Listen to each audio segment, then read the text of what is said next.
A crime lord finds a police officer bleeding to death in the street, walking alone through shadowy roads after an exhausting day. Vincent Marshall needed to clear his racing thoughts. That's when he detected it. Labored breathing, barely audible. He stepped closer and stopped dead. Underneath a wavering lamppost, a female officer in uniform, brutalized, covered in blood, and close to death, sprawled across the icy concrete. Vincent Marshall stood above her, pulse hammering, thoughts spiraling. Should he rescue the dying officer or disappear? He'd sworn an oath never involve himself in law enforcement matters, yet her existence was fading, and something deep within him wouldn't allow him to abandon her. Vincent Marshall was experiencing a terrible day, the type where absolutely nothing goes according to plan. 2 shipments behind schedule, an opposing organization encroaching on his domain, his closest advisor challenging his judgment. Plus a throbbing migraine that felt like his head would split apart. He required fresh air, distance, a brief escape from the relentless burden of being the individual everyone feared and relied upon. So he did something unusual. He ventured out solo, no protection detail, no chauffeur, no companions, just Vincent Marshall in the deserted streets of the industrial zone at 11 o'clock. The crisp evening breeze struck his features as he traveled through darkness, hands buried in his overcoat. This section of town remained silent, excessively silent for most citizens, but Vincent preferred it this way. No disturbances, no demands, merely the echo of his footfalls bouncing off masonry structures. Then he detected something faint, urgent, a sound that triggered his honed survival instincts. Labored breathing like someone fighting for air. Vincent halted, his frame going stiff. Every instinct screamed at him to continue walking, to ignore what he'd heard. He'd constructed his organization on one principle: never get entangled with law enforcement. Under any circumstances, officers meant complications, inquiries, scrutiny, the kind of attention that could dismantle everything he'd built. But the breathing grew fainter, more frantic, and Vincent discovered his legs moving before rational thought could intervene. He rounded the corner into a cramped passageway, and that's when he witnessed her. A woman in police clothing collapsed against a waste container like a thrown-away puppet. Her complexion was ashen, dangerously pale. Blood pooled around her, dark and expanding. Her eyelids were half shut, her respiration shallow and uneven. She'd been severely beaten, her clothing torn in multiple places, her shield hanging askew on her torso, and her hand pressed weakly against her midsection, where blood oozed between her digits. Vincent's expression hardened. He should leave, should act like he never witnessed this scene. Police officers perished regularly in this metropolis. It wasn't his concern, wasn't his obligation. But something about her appearance, so devastated, so isolated, made him pause. He'd sworn, years before, never entangle himself in police situations. That's how he avoided incarceration, how he maintained his operations untarnished, how he safeguarded his associates. Getting involved with a dying officer was inviting disaster, practically begging for it. The woman's eyelids flickered. Her mouth moved. Help. The utterance emerged as barely a murmur, so faint Vincent nearly didn't catch it. Her head angled toward him, and briefly their gazes connected. She wasn't imploring, wasn't begging, just observing him with the kind of resignation that communicated she understood death was coming, that she'd accepted it. And somehow, that intensified everything. Vincent swore quietly, forcefully, furious at himself for even considering this. He retrieved his mobile device, his digit hovering above emergency services. One call, untraceable. Then he could vanish before anyone responded. Straightforward, uncomplicated. But as he observed the woman once more, something within him transformed. She wasn't merely an officer. She was somebody's child, perhaps somebody's sibling, someone who'd likely dedicated her entire existence, attempting to do what's moral in a metropolis that punishes people for it. Just as he'd been punished for attempting to survive in a reality that offered him no alternative. Curse it all. Vincent jammed his phone back into his pocket and moved nearer. He crouched beside her, his costly footwear soaking in her blood. The odor hit him instantly, metallic, pungent. The smell of someone whose time was almost exhausted. "Hey," Vincent said, his tone gravelly. "Can you hear me?" The woman's eyes opened wider. Terror crossed her features when she recognized who was kneeling beside her. Even half dead, she identified him. Vincent Marshall, the most dangerous individual in the metropolis, head of the Marshall organization, the man law enforcement had been attempting to capture for years. "No," she gasped, attempting to retreat. Her hand reached feebly for her vacant holster. Her firearm had disappeared, likely taken by whoever attacked her. "Relax," Vincent said firmly. "I'm not here to complete what they started." The woman's respiration became more irregular, panic combining with agony. You're Vincent Marshall." Vincent's demeanor remained unchanged. "Yeah, and you're dying. So unless you want your final moments bleeding out in an alley, you're going to let me assist you." She attempted to refuse, but the motion made her grimace. Blood bubbled at her lip corner. "Can't," she choked out. "Can't trust you." Vincent laughed bitterly. "Lady, if I wanted you dead, you'd already be gone. I have better things to do than watch an officer bleed out."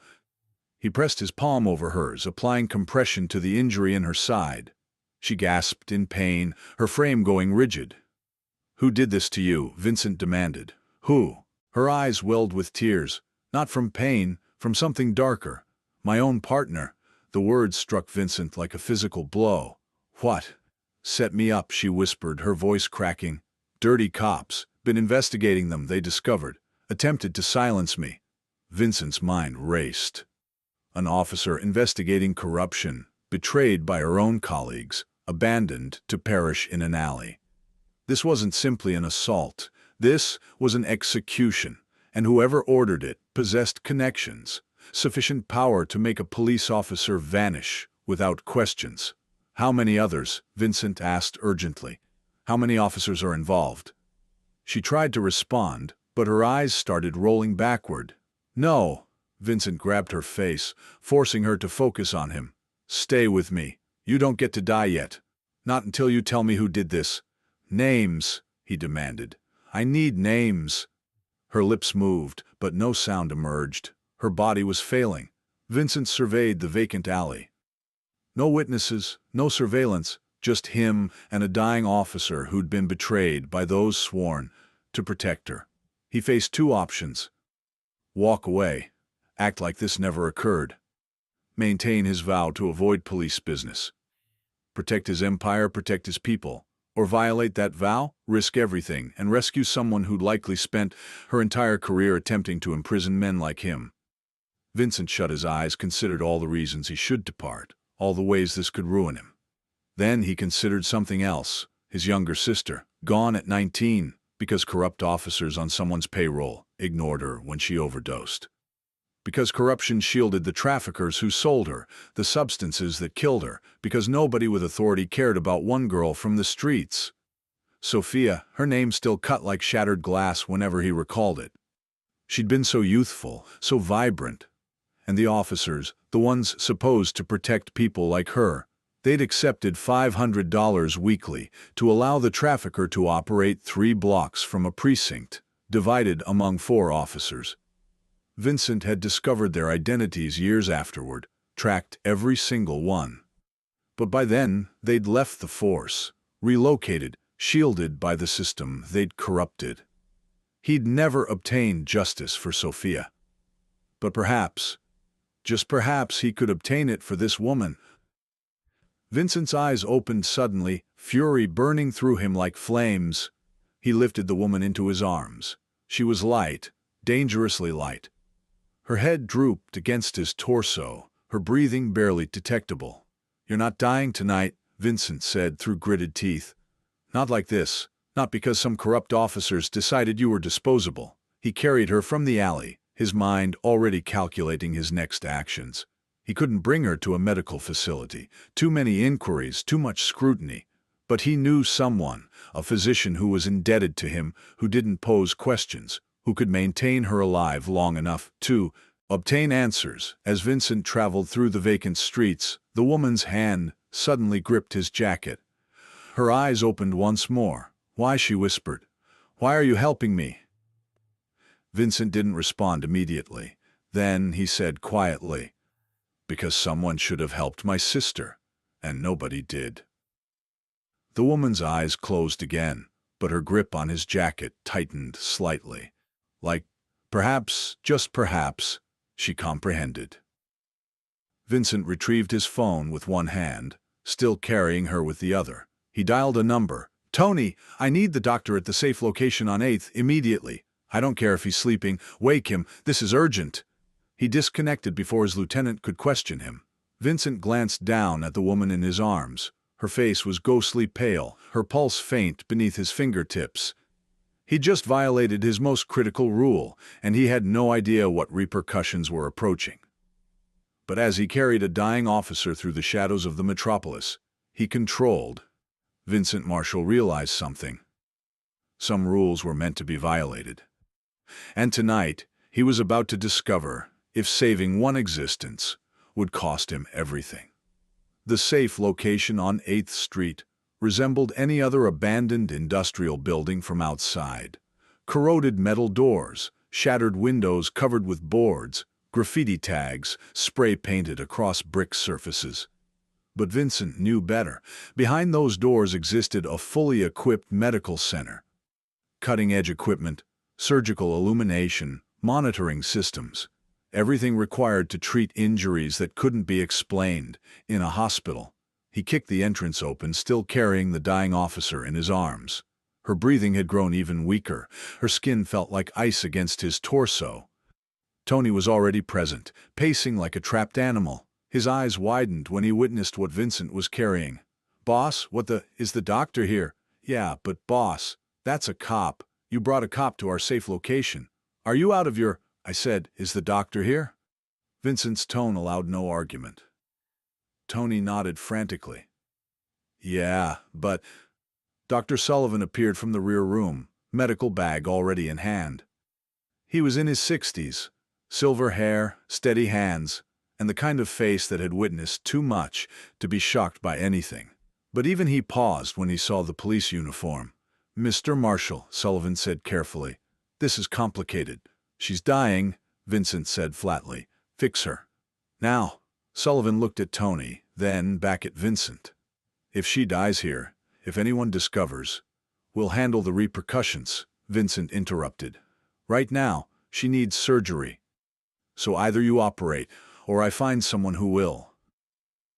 Sullivan didn't argue further. He'd been in Vincent's debt for years, a gambling problem that would have gotten him killed if Vincent hadn't intervened. Now, he repaid that debt in blood and silence. "Get her on the table," Sullivan commanded, snapping into professional mode. Vincent laid the woman down on the steel surgical table.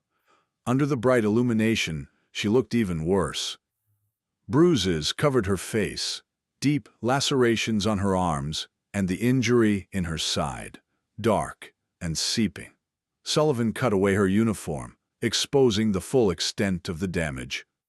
3 fractured ribs, collapsed lung, internal hemorrhaging. He worked quickly, his hands moving with practiced precision, inserting IVs, connecting monitors, preparing surgical instruments. Tony pulled Vincent aside, his voice low and urgent. "Boss, you need to think about this. She's a cop. When she wakes up, she's going to pose questions. And when the police realize she's missing, they're going to come searching." "Let them search," Vincent said coldly. "But boss—" "This isn't up for discussion, Tony." Vincent's eyes were hard as diamonds. "She was abandoned to die by her own people, cops who are supposed to protect and serve. If that doesn't make you sick, then you're not the man I thought you were." Tony went quiet. He'd known Vincent for 15 years, had witnessed him make brutal decisions without hesitation, had watched him construct an empire through force and fear. But he'd never seen this expression in Vincent's eyes, this fury, this sense of purpose that transcended business. "What aren't you telling me?" Tony asked carefully. "What's really happening here?" Vincent was silent for an extended moment. Then he said quietly, "She was investigating dirty cops. Her own partner betrayed her, abandoned her to bleed out because she was getting too close to the truth."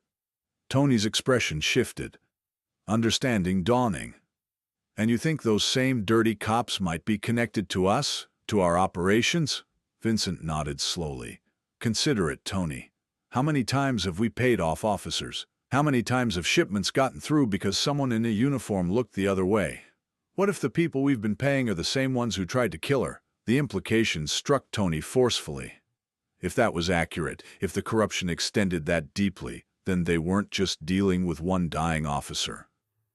They were sitting on a conspiracy that could bring down half the police force and expose every criminal organization that had been paying for protection, including theirs.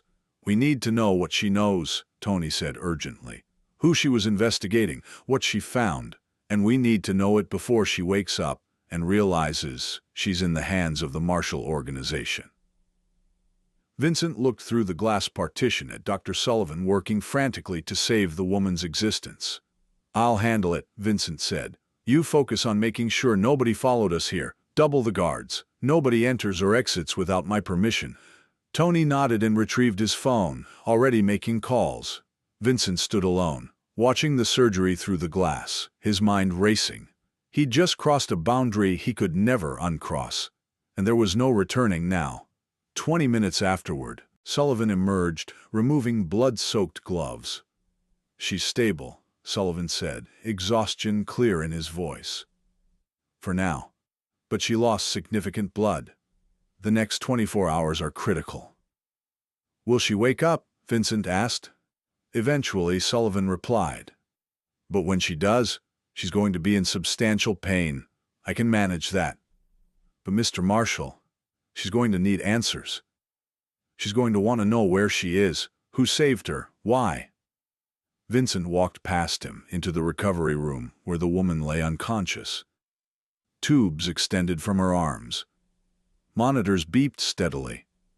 Her face was clean now, the blood washed away. She looked younger than he'd thought. Maybe early 30s. Her dark hair pulled back from her face. Even unconscious, there was something fierce about her, something that refused to surrender. Vincent pulled a chair close to the bed and sat down. He didn't know why, didn't comprehend the pull he felt. But he stayed there, watching her breathe, ensuring she continued breathing. Hours passed in silence. Tony came in twice to update him on security measures. Sullivan checked her vitals repeatedly, but Vincent didn't move. Finally, as dawn light started filtering through the building cracks, Vincent reached into his jacket pocket. His fingers closed around a small photo frame, worn leather edges, glass slightly fractured. Sophia's face smiled up at him. 19 years old. Forever frozen in that moment, before everything went wrong. He set it on the bedside table where he could see it. "I couldn't save you, sis," he whispered to the image. "Maybe I can save her." The monitor beeped. Steady, weak. But there, a fragile rhythm of existence continuing against all odds. The woman's eyes fluttered, her hand twitched, a soft groan escaped her lips. Vincent leaned forward. "Can you hear me?" Her eyes opened slowly, unfocused initially, then sharp, alert, taking in her surroundings with trained observation. "Where?" she croaked, her voice barely audible. "Where am I?" "Safe location," Vincent said honestly. "You were dying. I brought you here." Her eyes found his face. Recognition flashed immediately, followed by confusion, then anger. "You?" She tried to sit up, gasping in pain. The monitors started beeping louder. "Don't move," Vincent said firmly. "You just had surgery. Your lung was collapsed, 3 ribs fractured, internal hemorrhaging. You're fortunate to be alive." She stared at him with suspicion and fear. Why would you save me? Why would Vincent Marshall give a damn if a cop lives or dies? Because your own people abandoned you to die, Vincent said bluntly. And I don't like watching anyone get executed in an alley, even cops. Her face went pale, not from pain, from memory. My partner, she whispered.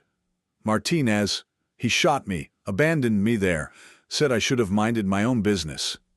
Vincent's jaw clenched. What were you investigating? The woman's eyes filled with tears, not from weakness, from fury. Corruption, payoffs, evidence of cops taking money from traffickers, from organized crime from people like you. Vincent didn't flinch. And you got too close, she nodded weakly. I had names, dates, transaction records. I was going to turn it all in. That's when Martinez discovered. He and 3 other officers cornered me after my shift. Beat me, shot me, told me I was a liability. Her voice broke. They abandoned me to die like trash. Vincent stood up slowly. Those names you collected, do you remember them? She looked at him warily. Why? Because if those cops are dirty enough to kill one of their own, they're dirty enough to be on multiple payrolls, including mine. And I want to know who I've been doing business with. The woman's expression shifted. Understanding, dawning. You think the cops you paid off are the same ones who tried to kill me? I know they are, Vincent said coldly. Because this metropolis isn't large enough for multiple corruption rings. If you were investigating payoffs, you were investigating my operations, whether you knew it or not. She processed this, then said quietly, So what now? You keep me here. Use me as leverage. Kill me before I can talk? Vincent leaned closer, his voice intense. Now you heal, you regain your strength, and then you and I are going to do something neither of us ever thought possible. Her eyes narrowed. What? We're going to take down every dirty cop in this city, Vincent said with absolute certainty. Together, the woman laughed. A bitter, painful sound. You're insane. You're a criminal, I'm a cop. We're on opposite sides. Are we? Vincent challenged. Because from where I'm standing, your side just tried to murder you, and my side just saved your existence. So maybe it's time to stop thinking about sides and start thinking about what's right. She stared at him, conflict clear on her face. Then she asked the question that changed everything. What's your name? Vincent? Vincent Marshall? No, she said softly. Your real name, not the legend, not the reputation. Who are you? Vincent was silent. Nobody had asked him that in years. Finally, he said quietly, A man who's tired of watching this metropolis consume people alive, just like you are. Her expression softened, just slightly. My name is Rachel, she said. Detective Rachel Brooks. Vincent nodded. Well, Detective Brooks, welcome to the only place in this metropolis where corrupt cops can't touch you. Rachel looked around the medical facility, the equipment, the security, the reality of where she was. I should hate you, she said. I spent 3 years attempting to build a case against your organization. I know, Vincent said simply. And when this is over, you can return to that. But right now, we have a common enemy. Cops who think they're above the law, who think they can kill without repercussions. And I don't know about you, but I'm done letting them get away with it. Rachel was quiet for an extended moment. Then she said something that shocked even herself. Okay, Vincent repeated, surprised. She met his eyes with determination. I'll work with you, temporarily, to expose the corruption, to bring down Martinez and everyone involved. But Marshall, when this is done, when the dirty cops are in prison, you and I return to being enemies. Understood? Vincent smiled grimly. Understood. He extended his hand. She looked at it, then slowly, painfully, reached out and shook it. And in that moment, in that abandoned industrial building turned medical facility, the most unlikely alliance in the city's history was born. A crime lord and a dying officer, united by betrayal, fueled by fury, and determined to burn down the corruption that had nearly destroyed them both. 3 days afterward, Rachel was strong enough to walk with assistance, strong enough to demand answers, and Vincent was ready to provide them. The building had become her prison and sanctuary. She couldn't depart. Not yet. Not while every officer in the metropolis was searching for her. Vincent had his people monitoring police frequencies. What they heard made his blood freeze. Detective Rachel Brooks, missing, presumed deceased. A memorial service being planned. Her badge number retired. Case closed. Just like that. No investigation into who killed her. No questions about the ambush. Just a quiet burial of the truth. Convenient. Too convenient. Rachel stood by the window, staring at the metropolis she'd sworn to protect. The metropolis that had betrayed her. Her ribs still ached. Her breathing was shallow, but the fire in her eyes burned brighter than ever. "They're not even looking for me," she said bitterly. 3 years on the force, commendations, awards, and they've already written me off. Vincent stood behind her, arms crossed. "That's because they want you dead. Finding you alive complicates their story, raises questions, exposes lies." Rachel turned to face him. "So what's your plan? Because I know you didn't save me out of the goodness of your heart. You want something." Vincent didn't deny it. "I want names, every dirty cop on your list, every payoff you documented, every connection you found." She laughed harshly. "And then what? You eliminate them? Add more bodies to your empire?" "That's not justice, Marshal. That's revenge." Vincent's eyes went hard. "You think I built this empire on revenge? I built it on survival. On protecting people the system failed. People like my sister. People like you." Rachel's expression shifted. "Your sister?" Vincent was silent for a moment. Then he spoke, his voice rough with old pain. "Sophia, 19 years old, overdosed on heroin cut with fentanyl, purchased from a trafficker operating 3 blocks from a police station. You know why that trafficker was never arrested?"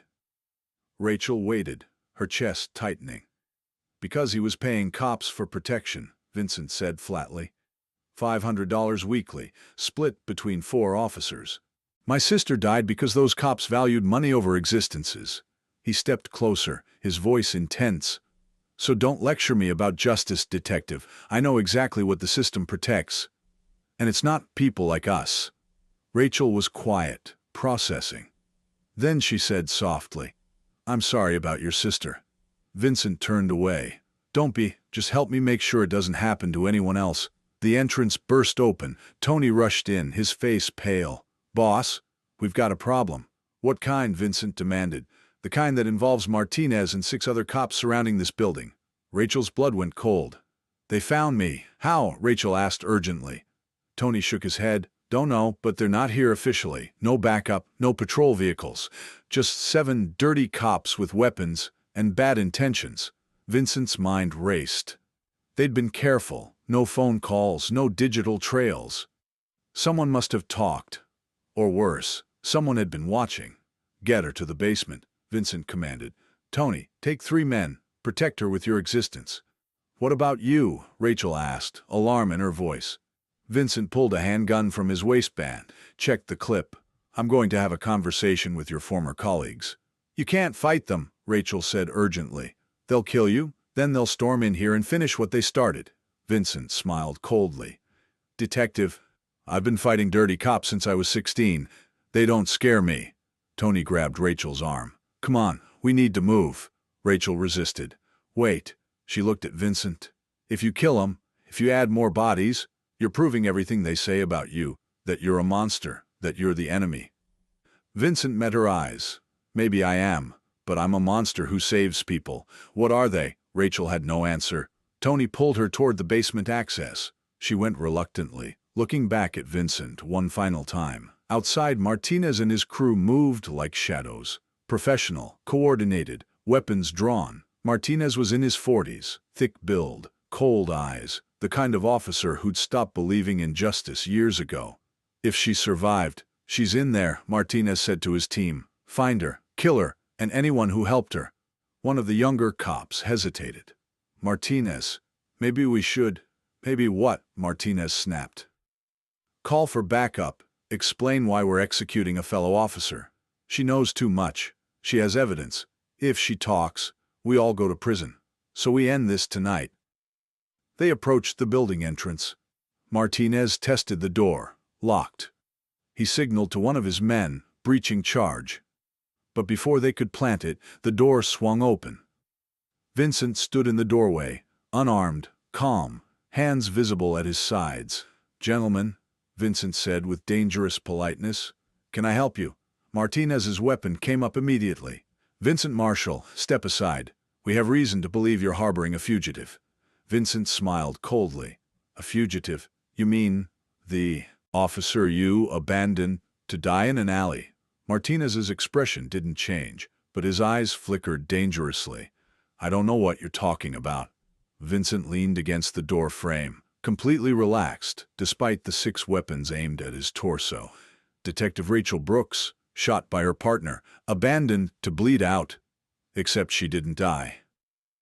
"Unfortunate for you." Martinez's finger moved to the trigger. "Where is she?" Vincent's smile widened. "Somewhere you'll never reach. But here's what's going to happen. You're going to lower your weapons, leave my property, and pray I don't decide to make your corruption public." Martinez laughed. "You're threatening us? We're the law, Marshal. We can walk in there right now and nobody will question it."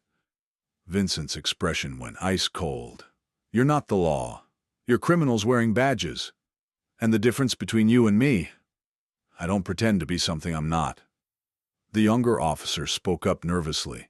"Martinez, maybe we should—" "Shut up," Martinez snarled. Then to Vincent, "Last chance, hand over Brooks, or we come in shooting." Vincent didn't move.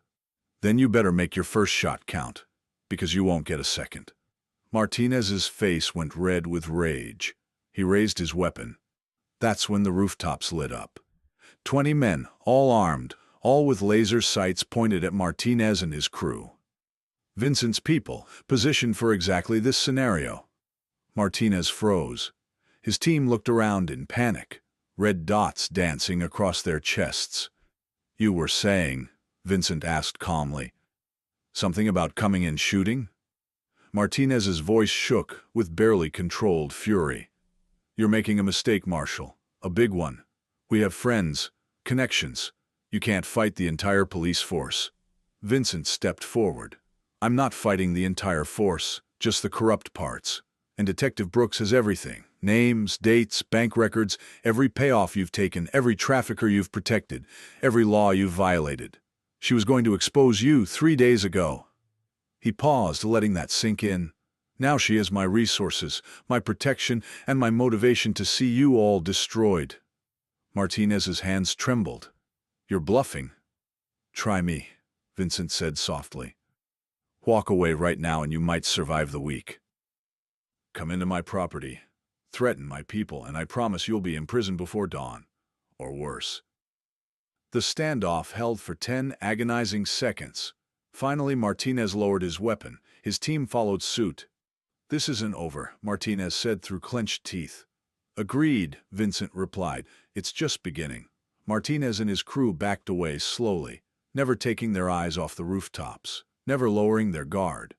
When they finally disappeared into the night, Vincent's shoulders relaxed slightly.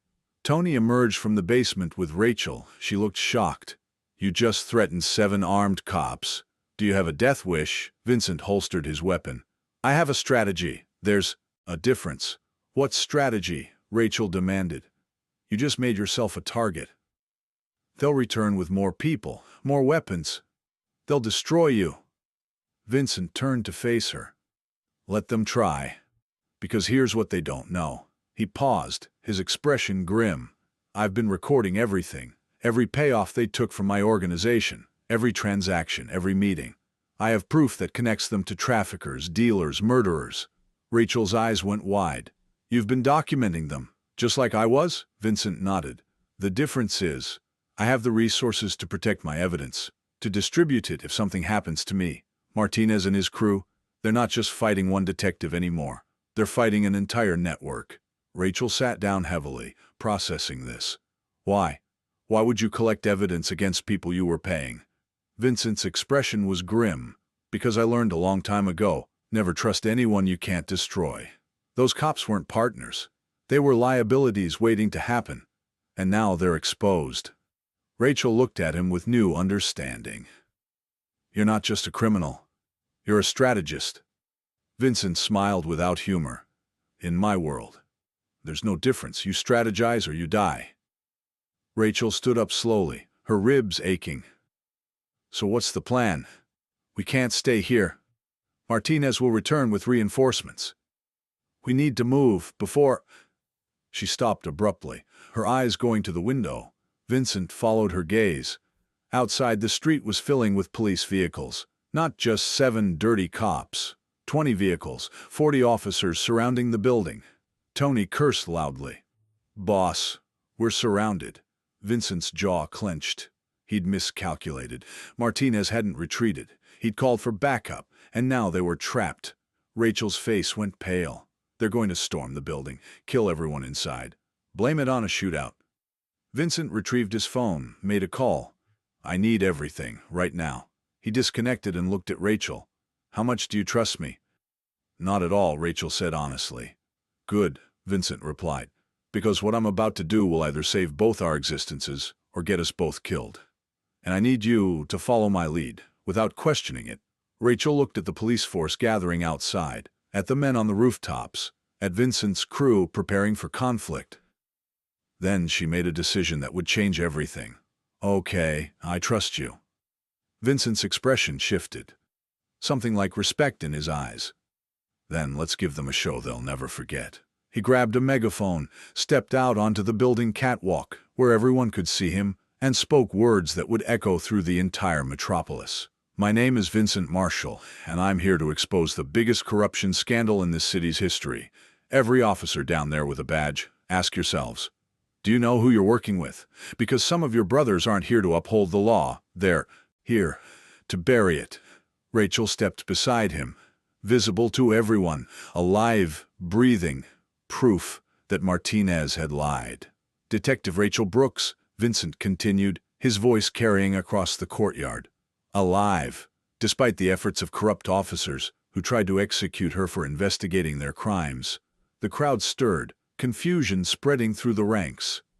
Martinez's voice came over a loudspeaker. Don't listen to him. He's a criminal. He's lying. Vincent pulled out a USB drive, held it high. This contains proof, bank records, recordings, evidence of 15 police officers taking payoffs from traffickers and criminals, including the man giving you orders right now. Lieutenant Martinez. The night erupted into chaos. Some cops looked at Martinez with shock, others with suspicion. The clean cops suddenly realizing they were standing beside the corrupt ones. And in that moment of confusion, of division, of truth crashing into lies, the building courtyard became a battlefield of loyalty and betrayal. Officers staring at other officers, hands hovering near weapons, trust shattering like glass. Martinez's face went crimson with rage. He's lying. That evidence is fabricated. Marshall is trying to save his own skin by destroying ours. Then let's verify it, a voice called from the crowd. Captain Helen Morrison pushed through the assembled officers. She was 50, steel gray hair, 28 years on the force, and a reputation for being incorruptible. She looked up at Vincent with hard eyes. Marshall, you're claiming to have proof of police corruption. Vincent held up the USB drive. 15 officers, 3 years of documented payoffs, names, dates, bank transfers, all verified by Detective Brooks before she was nearly murdered by one of your own. Morrison's eyes shifted to Rachel, her expression unreadable. Brooks, you're alive. Yes, ma'am, Rachel called down, her voice stronger now. And everything Marshall said is true. Martinez and 6 others tried to execute me 3 days ago because I discovered they were taking money from traffickers and organized crime. Morrison's jaw clenched. That's a serious accusation, Detective. I know, Rachel replied. That's why I have 3 years of evidence to back it up. Martinez's hand moved toward his weapon. Hands where I can see them, Martinez. Morrison's voice cracked like a whip. Now. Martinez froze. Around him, Martinez's crew of dirty cops looked panicked. Some started backing toward their vehicles. Morrison's voice rose louder. Nobody moves. If what Detective Brooks says is true, then we have a cancer in this department, and I will cut it out, regardless of who it implicates. She looked back at Vincent. Marshal, I want that evidence, and I want it verified by independent investigators. Not your people, not mine, federal. Vincent nodded slowly, agreed. On one condition. Morrison's eyes narrowed. You're not in a position to make conditions. Vincent's voice was steel. I am when that evidence also implicates 3 city councilmen, 2 judges, and a deputy mayor. You want to clean up this metropolis? Then we do it correctly. Federal investigation, full immunity for Brooks, and protection for both of us until every corrupt official is in custody. Morrison was silent for an extended moment. Then she spoke into her radio. This is Captain Morrison. I need FBI liaison immediately, federal investigation into departmental corruption, and I need internal affairs to secure Martinez and his unit. Martinez's face went white. You're making a mistake, Helen, a career-ending mistake. The only mistake I made, Morrison said coldly, was not listening when good officers like Brooks tried to report corruption. That ends tonight. IA officers moved forward, weapons drawn, surrounding Martinez and his crew. One of the younger dirty cops panicked, raised his weapon. Don't! Rachel screamed from the catwalk. But it was too late. The shot rang out. Chaos exploded. Officers diving for cover, returned fire from Vincent's men on the rooftops, civilians in nearby buildings screaming. Vincent grabbed Rachel and pulled her back inside the building. Move. Now. They ran through the corridor as bullets shattered windows. Tony met them at the stairs. Boss, we've got 3 exits. East side is clear. Vincent shook his head. We're not running. Not anymore. He turned to Rachel. That evidence you collected, where's the original? Rachel's eyes went wide. In my apartment. Hidden in the ventilation system. Nobody knows it's there. Vincent grabbed his phone. Tony, I need a team at Detective Brooks's apartment. West Side, Unit 4B. Retrieve a package hidden in the vent system. Bring it here immediately. Tony's voice came back through the phone. Boss, that's across town. We'll need to get through roadblocks. Do it, Vincent commanded. This is everything. Rachel grabbed his arm. Wait. If they find that evidence first, if Martinez has people watching my apartment, they don't, Vincent said with certainty. Because they think you're dead. They think the evidence died with you. That's our advantage. Outside, the gunfire stopped. Morrison's voice came over a megaphone. Cease fire. Everyone stand down. Slowly, the chaos settled. The dirty officer who'd fired the first shot was on the ground, wounded but alive. IA officers had Martinez and his crew in handcuffs. Morrison looked up at the building. Marshal Brooks, we need to talk face to face. Vincent looked at Rachel. Your call, detective. Do we trust her? Rachel thought about Morrison, her reputation, her history. Then she nodded. She's one of the good ones. If anyone can help us, it's her. They descended to the courtyard. Morrison stood waiting, flanked by 2 IA officers. Up close, her expression was complicated. Relief, anger, determination. Brooks, Morrison said quietly. When we found your badge and blood at that scene, I thought we'd lost one of the best. Rachel's throat tightened. I'm sorry I didn't come to you sooner, Captain. I didn't know who to trust.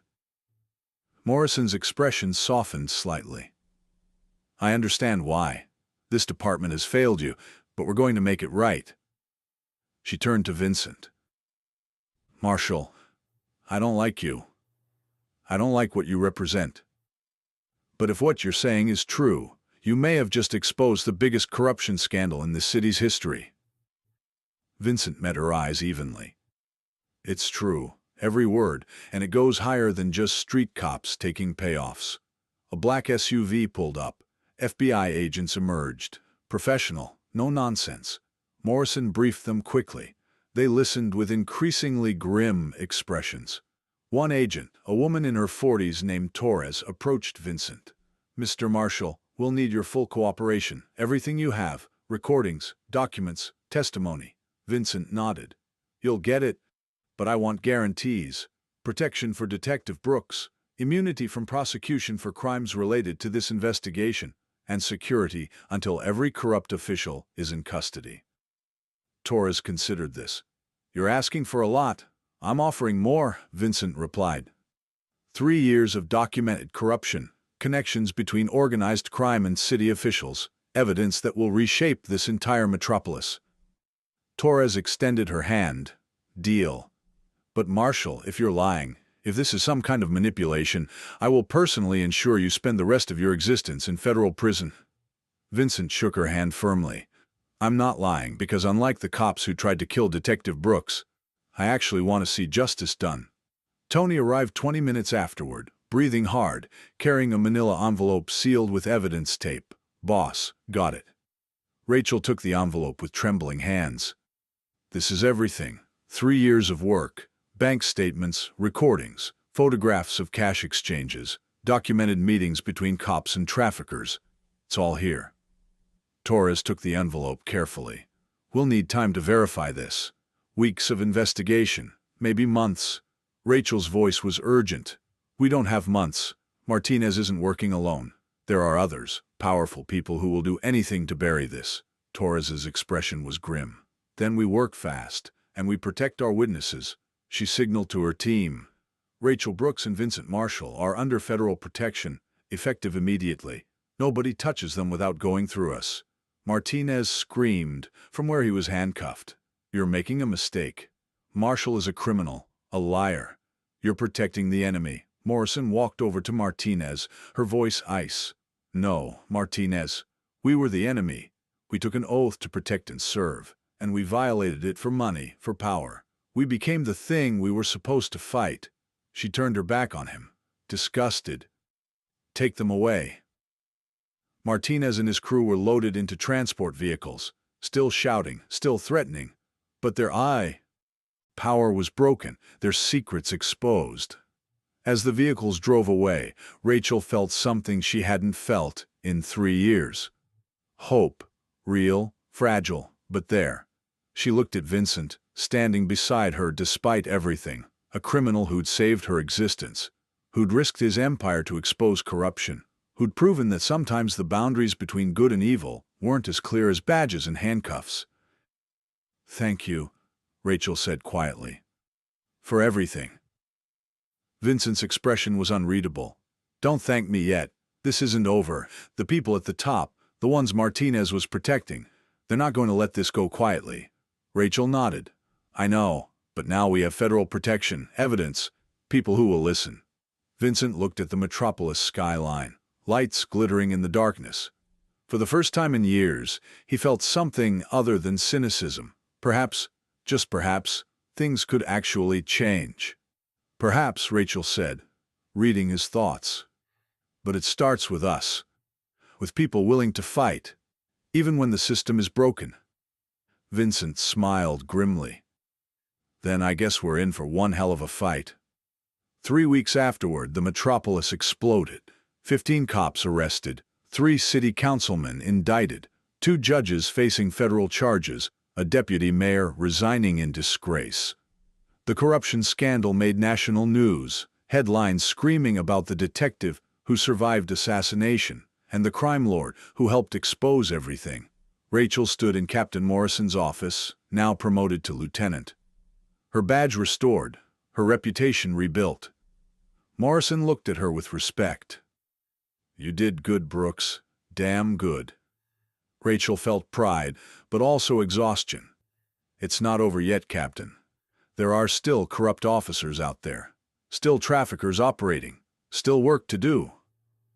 Morrison nodded. "Then get to work, Lieutenant." Rachel left the office. Outside, Vincent was waiting, leaning against his vehicle, looking dangerously out of place at a police station. They'd agreed to meet one final time, to close this chapter. "You came," Rachel said, surprised. Vincent shrugged. "Figured I owed you a proper goodbye." Rachel studied him. "So what now? You return to your empire? Pretend none of this happened?" Vincent was quiet. Then he said something unexpected. "Actually, I'm retiring." Rachel's eyes went wide. "What?" Vincent smiled without humor. "Turns out exposing corruption is bad for business. My partners are nervous. My connections are severed. And honestly, I'm tired."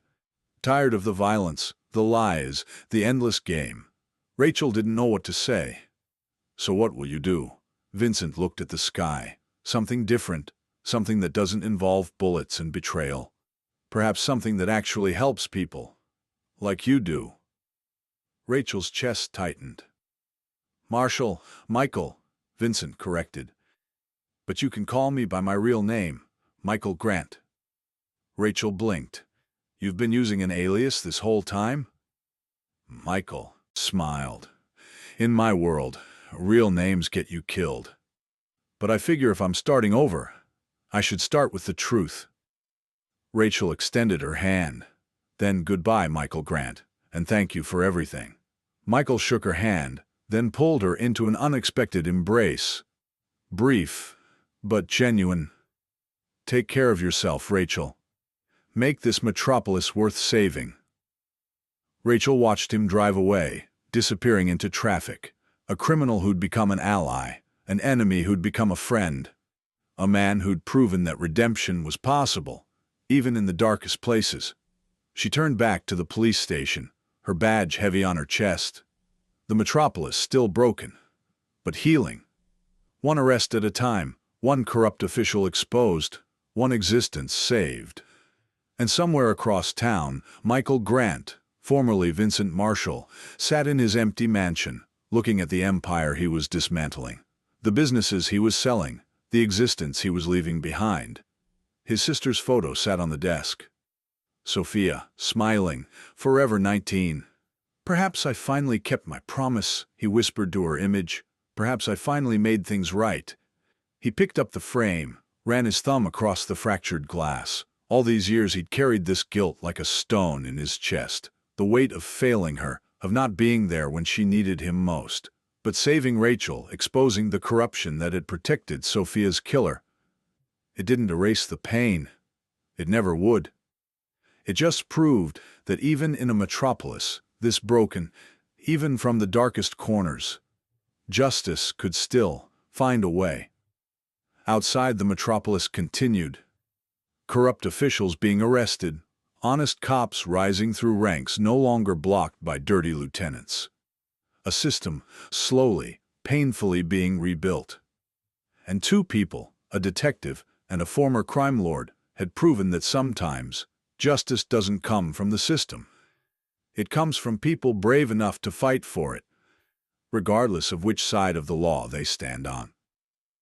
If this story moved you, ask yourself, would you have the courage to trust your enemy to save your existence?